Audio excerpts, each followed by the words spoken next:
Something stirred beneath Mount Rainier, and it didn't go unnoticed. Hundreds of tiny quakes, like a warning whispered through stone. No lava, no smoke, just silence, and the uneasy sense that time might be running out. So what does it mean when the ground won't stop shaking? What just happened?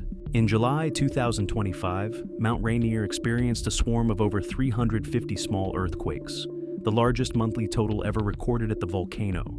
Most of these quakes were shallow, occurring 2 to 4 kilometers, about 1 to 2.5 miles, beneath the surface, directly under the summit and upper flanks. The swarm wasn't violent. Magnitudes were mostly between 1.0 and 2.5, but it was the frequency and clustering that caught scientists' attention. Some quakes came just minutes apart.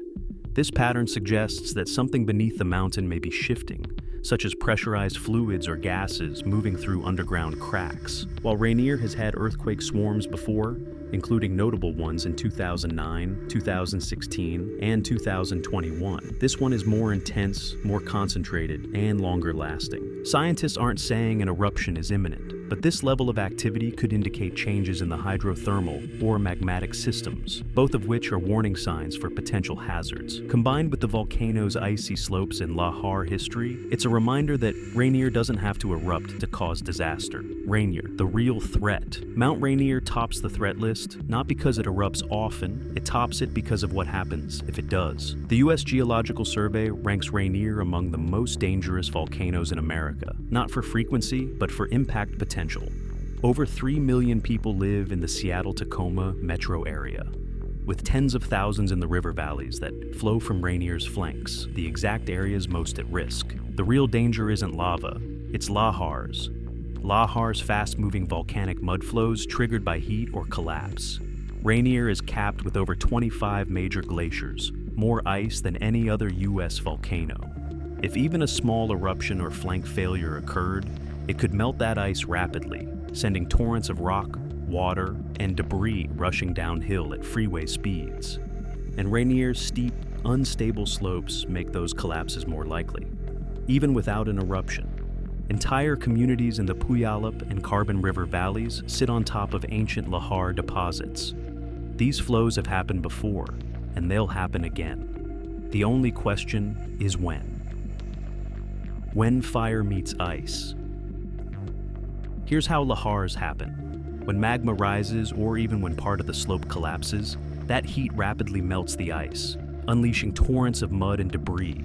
That's what's called lahars. This has happened before, on a massive scale.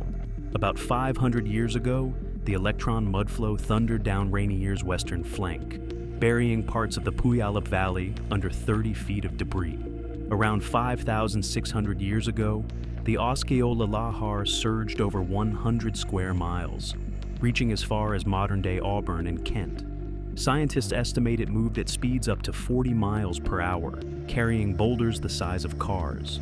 Lahars follow river valleys like the Puyallup, Carbon, and White, areas now lined with homes, schools, and highways. With no fireballs or lava to warn them, communities in these valleys could have less than an hour to evacuate once a lahar begins. When volcanic heat meets ice, the result is cold, fast, and often fatal. Is this magma movement? The July 2025 quake swarm beneath Mount Rainier has raised the big question: is magma on the move?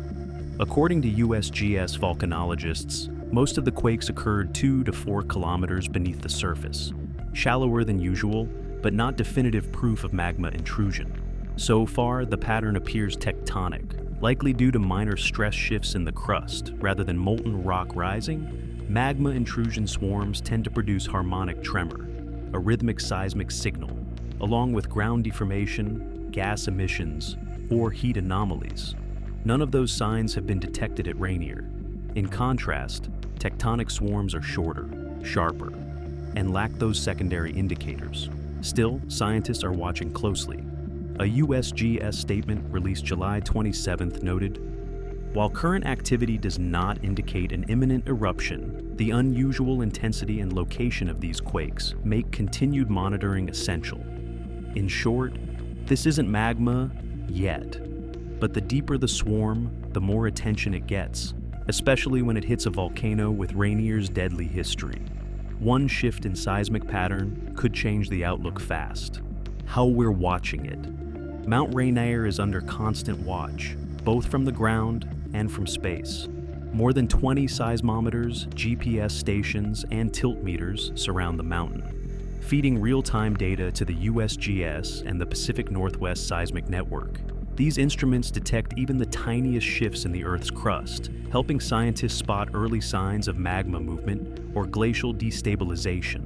Above, satellites track ground deformation using INSAR, interferometric synthetic aperture radar, capable of measuring surface changes as small as a few millimeters. These satellite passes are vital for spotting bulges or subsidence that might hint at magma intrusion. Should things escalate, the U.S. has early warning systems like the Volcano Notification Service, which alerts emergency managers, airlines, and the public within minutes. Local counties also maintain lahar warning systems, including sirens and automated texts, giving valley communities a fighting chance to evacuate if the mountain ever truly wakes up.